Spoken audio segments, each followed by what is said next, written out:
So, how do you do employer branding at scale? Plenty to keep in mind in terms of bringing stakeholders on board, bringing in different parts of a business on board, getting employees involved, ensuring consistency, having the right processes, having the right systems. There's plenty to cover for sure. I had a great chat a few days ago with Jane Mehringer, who is the Global Talent Attraction Lead at ABB. And this is part of a series that is supported by Clickify. And it's great to be able to have a chat with in-house practitioners to really understand how they do employer branding and how they do it with great success. So let's get on with the chat. Jane, how you doing? Good, Chris. How are you today? Yeah, thanks for all good. Thanks. Say springtime in London, so everyone's got their shorts out, of course. First sign of sunshine. Lucky for you. Yeah, imagine it's what's it like over there at the moment. Yeah, it's not beautiful. I'll tell you. I think the southern weather that we're used to, United States, right? It's a little bit mixed right now. So it's rainy, it's gross, but the north had a blizzard. But I think we're still hanging in there. We're ready for the shorts. So if you could send that our way, we would appreciate it. Yeah, I do. Sending it your way, definitely, definitely. But look, thanks for joining. Look, I know you know you're busy, so it's good, but it's really nice to take the time out just to talk about the topic that we discussed like in preparation for this. But ultimately, the organization you work for, we're talking about a large organization, and there is this thing about I think looking at managing employer branding content in a large organization such as yourself. So, but before we crack into that, just let's give me a little bit of an intro about yourself for the audience. Yeah, no, thank you. So I work for ABB, which is a very large electrification and automation company. So everything that you do, you don't realize it, but we power you. So uh, I've been in this role for a couple years now. My career started off in a very unique way, but I feel like everything's kind of brought me to the employer branding, early talent space, and so that's where we are right now. And ABB is a large organization, so supporting it in the way that I do as the global head of talent attraction is a fun and unique experience for sure. Actually, a kind of a bit of a cheeky extra question here, but I think it's Yeah. what is it? Because it can be long hours, and it can be it's been quite the week, But what is it you love about doing what you do? I think it's obviously just connecting with people. I think I've always been a huge participant um, and active in, okay, let me help you get to where you need to go. And that's kind of how I started when I was in New York, gosh, way too long ago. That's kind of where I got the mojo, and like my friends all needed help and cover letter help or interview help. And I was that person. And so I think where it's led me to today is that build up over time and that fulfillment of, okay, I started getting into recruiting. And then beyond that, right, it was something that allowed me to really reflect and build out okay, it's not just fulfilling for me, but I see like the benefit for other people when you find the right fit and how excellent it is. But now I'm in that attraction piece, right? Where okay, we don't just have the positions, but like, how do we make sure that we're getting the right people for those positions and how we're attracting them and making the company look attractive to those specific people that would be good? And I think I just love it because I get to still work and help people and benefit them and have people coming to me, years later saying like, oh, like I love the fact that you helped me out with my career or thank you so much. And I'm like, really, I didn't do anything. I just matched two puzzle pieces, right? But that fulfillment and that engagement and that opportunity doesn't just drop. It still stands in this employer branding space, which is just a unique thing, right? Like it's something where you're like, okay, how do we position well to look good to people and still be authentic to ourselves? And so I love it because you get to kind of make sure that those puzzle pieces match, and it's such a cool opportunity. Yeah, it's lovely to hear. I definitely high fiving you. It's Thanks. it's time and time again kind of hearing people talk. Love to hear about what why people love doing what they do. So look, let's paint a bit of a picture. We look at the scale of ABB, and from a talent attraction and employer branding perspective, what are we dealing with here?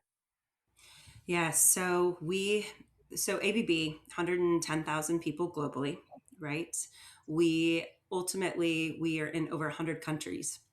What that means from a talent attraction perspective, we hire approximately 16,000, give or take, a year. So that is a global number. In that, we have multiple divisions and areas where we help support from an attraction perspective. And obviously, we have everything from Sweden, Singapore, China, the US, Mexico, right? So when you look at that, I think it's just a very wide breadth of information and knowledge out there that you have to kind of make sure you're hitting the local pieces, but you still have a global remand, right? And so it's really interesting and really fun in a lot of ways. But we have over 6.5 million views to our career site, over almost 2 million applications every year. So it's a lot of touch points and touching different areas and different things because it is such a large organization. And I think you and I talked about this a little bit, but it's a decentralized organization as well.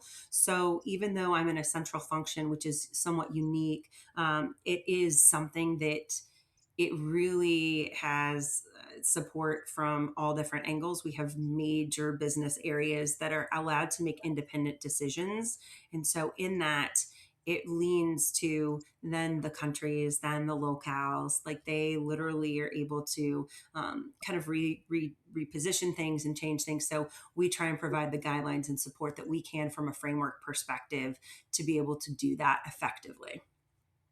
So actually, on that, then I think how do you do that? How do you kind of set the tone, but while giving that flexibility? Yeah, it's not always easy, right? But I think it's a lot of stakeholder management. And what I mean by it's not easy is because you don't want to miss anything, right? Because if you do, then it's a lot of back work, backtracking. But it's a lot of stakeholder management. And what I mean with that is it's making sure that those relationships are built with the various entities that will have a factor in how you deliver, right? So it's making sure that you're meeting with each business area, each talent acquisition stream, making sure that you're understanding what their work is and how you are valuing what they're doing, but also how to promote it in a way that's going to be effective. I'll tell you, I think it's a lot of relationship building over time. And then it's also, okay, we've got these big communities, right? Because I have a small group that's the center of expertise, but I have a community of practice who's about 80 people, right? So it's being able to influence and drive those decisions with them by providing them what they need. So if you're talking to the business and the stakeholders and you understand what that need is, they're going to help they're going to be able to the local teams are going to be able to help support that so much better. So it's building that out and understanding that so that they don't always have to, or they understand I can put this giant kind of puzzle piece together. Or even, when you look at one of those bingo sheets, it's kind of like, okay, what piece works when and how do I make that happen? And so it's allowing them to have those guidelines and those frameworks for that. And I think it's really important piece to provide it from engagement, upskilling, um, not just the frameworks and guidelines, but being able to walk through it and do master classes. So we're doing a lot of that this year. We've got these communities of practice that we work with intentionally, and so it's making sure all those pieces are kind of pulled together in a way where there's a long string on a needle and then you have to loop it back through. So then you go back Mm. to the stakeholders and leadership and share, here's what your people are doing, here's how we're doing it, here's what's being effective, and here's what's not being effective, here's where we need your guidance and your consult. So it's a lot of that, and it's a lot of moving pieces all the time. But I have to tell you, I think that's part of what makes it so fun, especially in a big organization, because I don't know that I ever have any, like, no day is ever the same, and I think that fits me so well. What is it when it comes to working with stakeholders? You've got someone who's maybe listening to this or watching this, and they're going, what is it? And you've touched on some of this already, I think, but what is it I need to do to make sure I'm getting stakeholders on board and fully bought into what you're trying to do and your team are trying to I think there are a few things. And I think, Chris, that's what you do all the time, right? You have to get people on board for things. And I think that that's part of it, right? Like you have to look at it as from a perspective of what hits for them. And for some people, it's data. For some people, it's understanding that they're in a crisis and how to support that crisis. In other ways, it's just understanding and listening to what they have. So I think it's intentionality of making that connection, right? You want to make sure that you've got the ability to have that connection, and you've got that ability to build that relationship, so that in a crisis time or something that comes up or something that's important, they will come to you. And then asking the right questions. So if you're asking basic questions, I think that that's always a great start. But get to know the business, get to know what's motivating them. What are their drivers? What do they have to deliver this year? I think with my manager every year, I always like to understand what they're doing and what's important to them, so that I know how to drive those conversations for them. Because if they're successful, I'm successful, and vice versa. So it's asking the right questions of what that looks like, and then really a lot of listening and engagement and taking notes. Because once you have those pieces, you can solve to it, right? So then I understand and I know, okay, this person really likes data, or they're being challenged with data right now. I can go pull that information. I can help create the story for them so that they understand where the real pensive point is, because they haven't figured it out yet. And if I can get that point to them, it'll be great, right? Because I think then I can help solve something that we can all move forward with effectively, and help build this brand out, help build what they need out, and help meet in the middle where it just intersects of need of business and what we want to do creatively, but also making sure it's authentic to who we are and getting it out there. So I think there's a lot of engagement that happens and a lot of thoughtful process in the beginning. But once you've established those relationships, it really becomes kind of like a check-in mode, and asking questions and coming back. And I think the listening thing is a real thing. I don't know about you, but I feel like if part of our lives, we're therapists, whether we want to be or not, in every stage of everything that we do. It's true. And Yeah. don't you feel that way? I just feel like Yeah. it's a thing. So Absolutely. I feel like if you can be a good listener and take that information in, it can be pretty helpful. And that's great because what you're doing is that really helps in terms of focus, doesn't it? If you're talking to your manager, who's like, well, what are their priorities? Then actually that in turn enables you to then communicate that. Because there's the old Yeah. adage which is what you can do. You can do anything, but you can't do everything. So that focus is really, really important, especially when you're looking at a large organization. And like Yeah. when it comes to you know you talk about data, talking about, cross-border collaboration. What role does technology play in this for you, and how does it help? Well, I love that, because technology is at the center of everything right now, right? If you're not talking about technology in one way or the other, then you're probably going to be left behind. So for us, especially with the globalization, right? So because we've got a community and we've got these centers of practice, or this center of expertise in these communities of practice, we really have to be thoughtful with how we use tools and technology to deliver. We have things like Clickify that allow us to have a central repository in a creative nature, so that we can put some brand guidelines. So we talked about the guidelines and the framework, put them up there, have a media bank of pictures and photo shoots and intros and outros. But I can go in as somebody in Brazil and change the language. I can change the picture, but it keeps the same context, so that what you see in Sweden is the same thing that you see in Mexico or Brazil. Mm, And so I think we really are able to use that. I think if we don't leverage tools at this point, especially from an upskilling perspective, we're not doing due diligence by our people, especially with all the AI and all the fundamental things that they can do of just going in and changing things. So you've got to mm, be able to afford that to them. And I think that's where we love tools. We love tools like Clickify that allow us to utilize its full capability of keeping our basic brand, but allowing the localization with the languages and all the different variations and the pictures and the sentiments. And they can build things out and still be creative. And I think that's the other piece with AI, right? Like if you go in and you say, I want to create something, give me a picture online, they'll give you something, but it's not going to be branded and it's not going to be mm, solid, right? So if we've got a tool and a mechanism that really allows and enables our people to activate what we're doing, how amazing is that, right? Like I think mm, that's part of it. I think it's that sentiment, especially I'll tell you, Chris, I think in a decentralized organization can be very tough at times. I get it. And I think from a business perspective, I think it works really well. But I think it's one of those things where I don't have the authority to tell people what to do all the time. So influence is really helpful and supportive, especially if I know the best practice and I have the knowledge and I am the expert in it, which, has taken a lot of years to gain that knowledge. I need to be able to provide something to the local folks who are actually activating what they need, right? Because what I need on a global scale is much different than what they need, say, in Switzerland or in Italy. And so they need to be able to look at that and make it happen. And so we try and provide those tools and technology all of the time. And it's been a really effective way to go about it and build it out. And it's great because even with Clickify, as an example, it's a great tool because you can track things, right? So you can do your Mm. cost avoidance, you can track things better. And now all of a sudden, we don't just have a tool that enables you and like to do the activation and kind of be creative still, or even just take something that's kind of set. But what's really cool about it is it allows you to track it so that we can then, again, that thread and needling it right back through, right?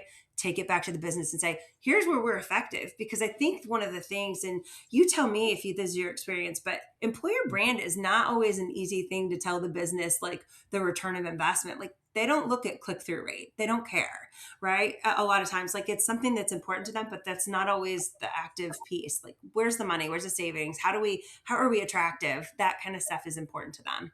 Mm. Sure, and it's shout out to Clickify because Amit and the Yeah. team are sponsor. This is one of a series that we're doing around conversations around in-house practitioners and seeing how they get the job done. But I think it's great to have that technology, that kind of single source of truth. Absolutely, and imagine that's a massive time saver. But also the thing about the data, and being able to then relay that back to Yeah. the business. But I like how it's connected with you talking, going back to that thing about focus, talking to the business and going, what is it you need? How can we help? And how can we help each other? And I think that then means, along with having a platform like Clickify and having that technology to help you do it, actually you're probably being more focused and a lot more efficient with your technology as well. We are, and I'll tell you, they have something called Clio that's pretty magnificent.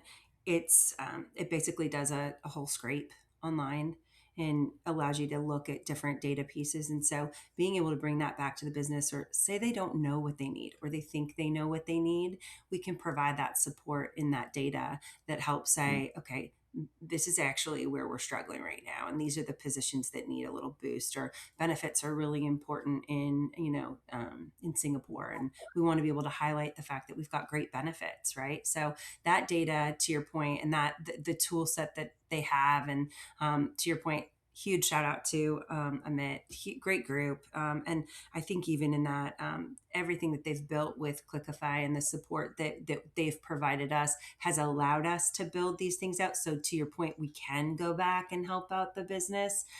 Again, it's closing that loop because you can do a lot of really great work, but one of the things that I learned when I first stepped into this role a couple years ago, I've been with ABB for over 5 years, but this role specifically is that we're doing a lot of great stuff locally, but nobody knows about it. So it's like championing it, right? Like I think that's the hard part. Like, if you've ever worked with somebody and you see all the great work they do, and you have a manager or somebody else that are like, yeah, we don't do a lot. And you're like, but you do so much and you do it so well. You've got these talented individuals. So we're able to supply that. And I think it helps having the tools and the technology behind it, but also that data, right? Yeah, that really resonates with me. So I think when you say that, it makes me think of. So ultimately, I love doing what I do is about giving people the voice. Giving them the Yeah. platform to be able to share what they know, share their experience, their expertise, and I think that's a really good heart to things as well, because that just makes the application of the technology, that much easier. I think it really Yeah. does help. It does. And we appreciate you, Chris, for giving us the voice. It's so important. We thank you for it. But I think it's no, and look, I do love having these conversations with people. I think the more we can kind of kind of open the curtain about what goes on in house, I think is really really valuable. And also, I think think about Yeah. what employer branding is. A big part of what employer branding is about giving people that voice. I think, and Yeah. showing you know the best kept secret thing is such a shame. Industry's best kept secret, or an organization's best kept secret. Let's not make that happen. As you've said, technology is absolutely the center of everything, it seems, and it is true, especially with obviously so much conversation about AI. There's lots of experimentation. It's still relatively early days, isn't it, in kind of the AI history. Yeah. With those organizations, those individuals and teams, they are thinking about their tech stack.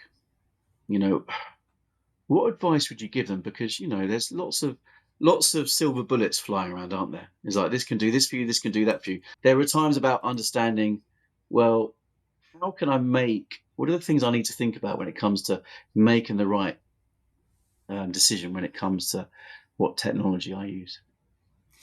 Yeah, I think so much goes into it. And I really think there's so much technology, to your point. It's so overwhelming, right? To go out there and see. And quite honestly, I think at this stage for a lot of people, I think it should be what fits your business. So how do you find that, right? I think because each each each tool has specifications or things that work well and that don't work.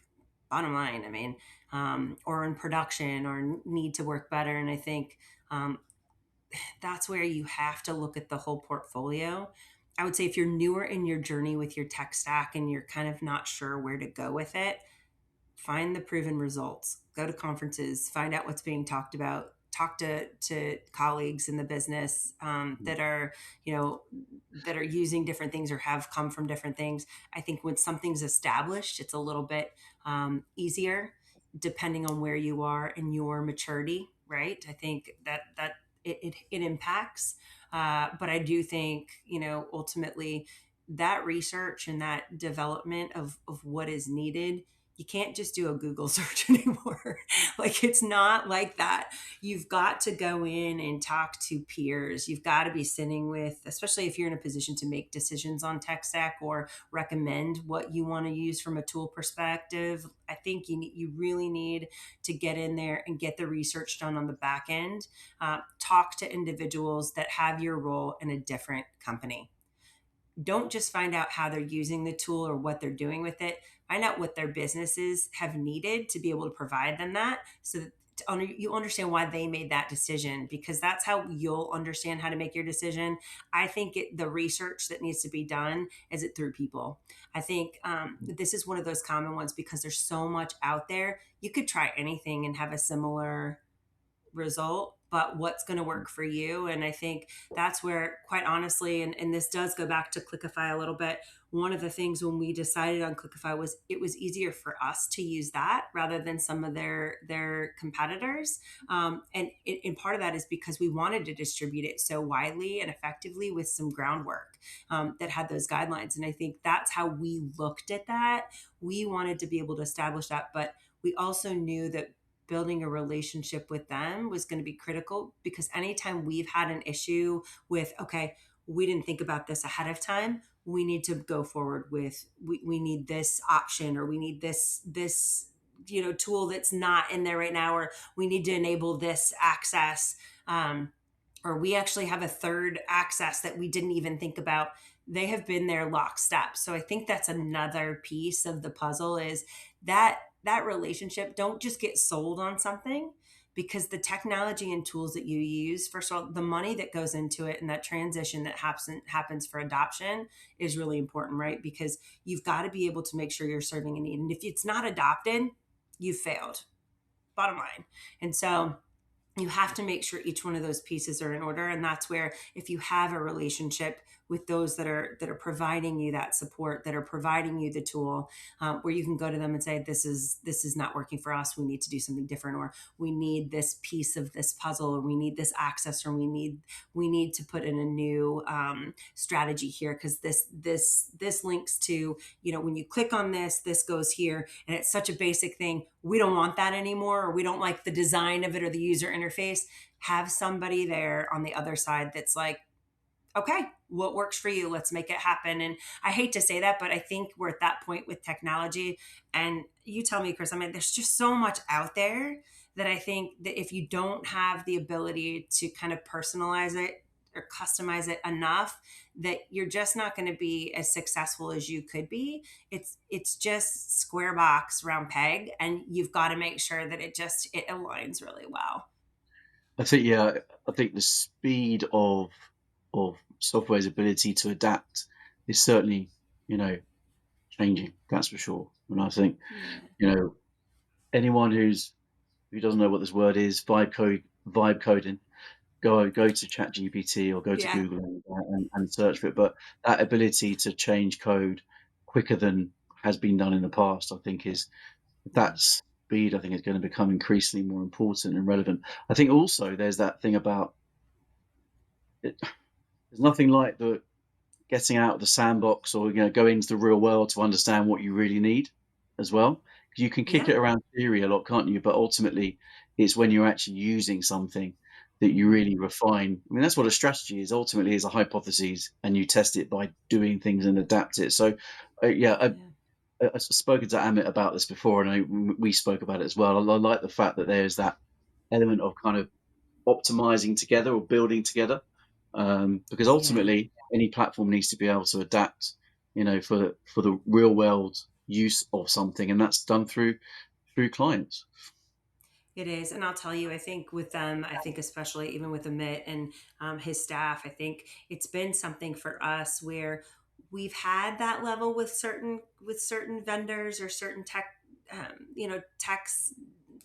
technology that we've used or tools. But I think ultimately this has been the closest to any delivery that's been kind of, we walk alongside the same path and we're on that same journey together. And I will say, I think it's because we're building it out, so we've got our local team, our community, and then we're going to build it out further, right? So it's just a development plan, and to your point, it's fixing those changes from that strategy that you didn't get right along the way. But again, I think that partnership is so critical to developing anything from a future perspective, that you're going to be able to make sure, okay, well, I didn't make a mistake on this. This is something that I did come to you all with. I got the approval, but we put the money into it, and here's how we now use it. And I think that's the ultimate goal, right? Is allowing your people to use something that they need. And to your point, it's the world is changing. Like that vibe coding is real, and if you're a tool out there in the world and you're kind of competing with a lot of other companies, that's how you be different.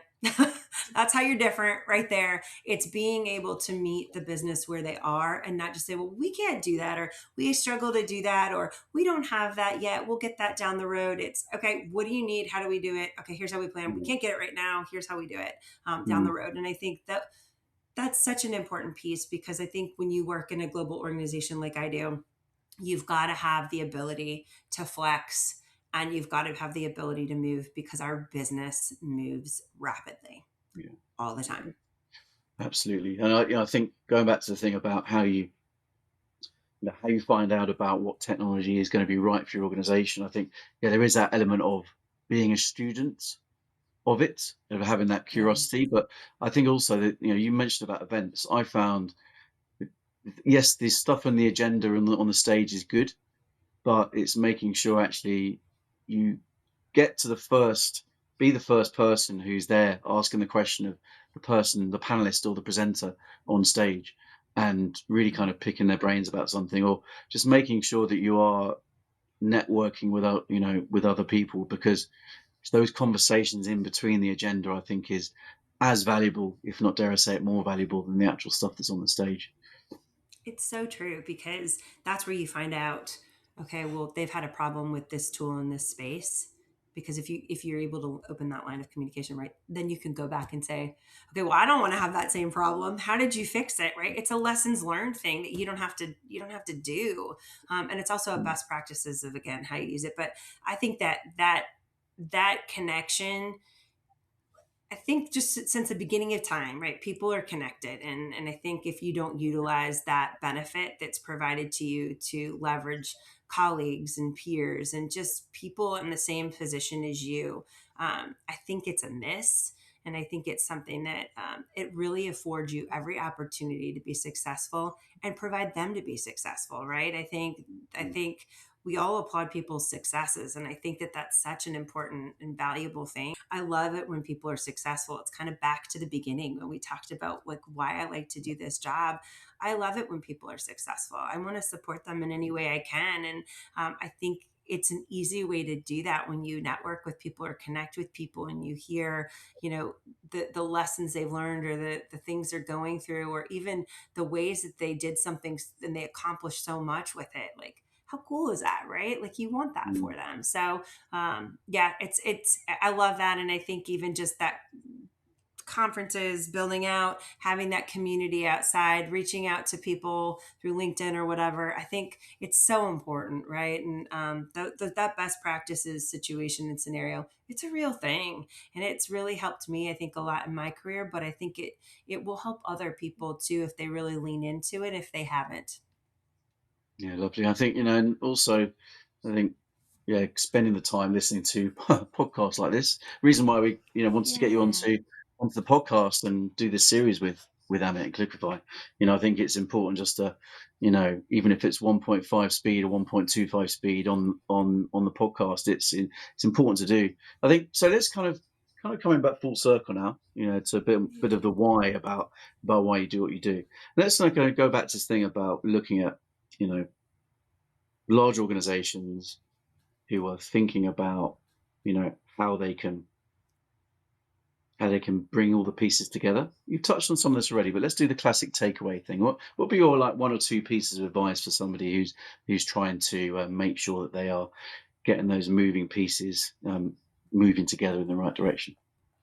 Yeah, I would just say you can't get them all to move at once if one's not set still first, that you can make sure it can move forward at all, right? So I think that the biggest piece is making sure that each one of those components has the ability to move.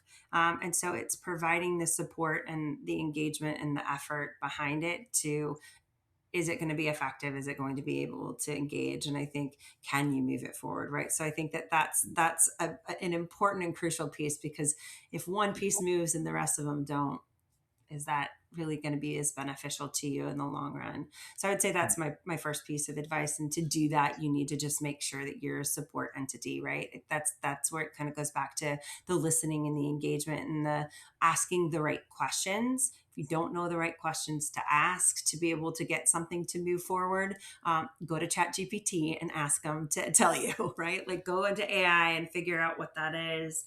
But I think ultimately that's a big piece. But then the other piece is, I think, over communication in any scenario.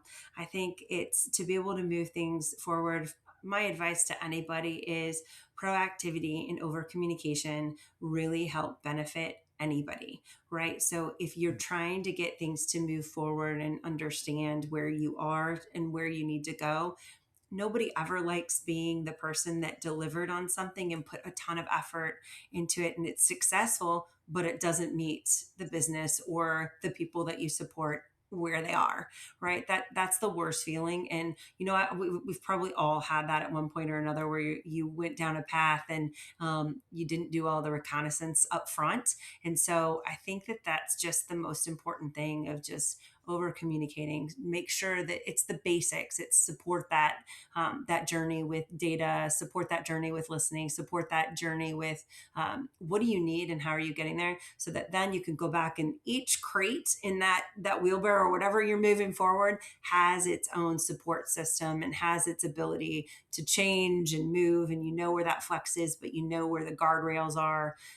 It's kind of a crucial piece to be able to move anything forward now. So I think just building those relationships and listening and doing that will be an important piece so that you can move everything forward. So I would just say focus on a couple things too.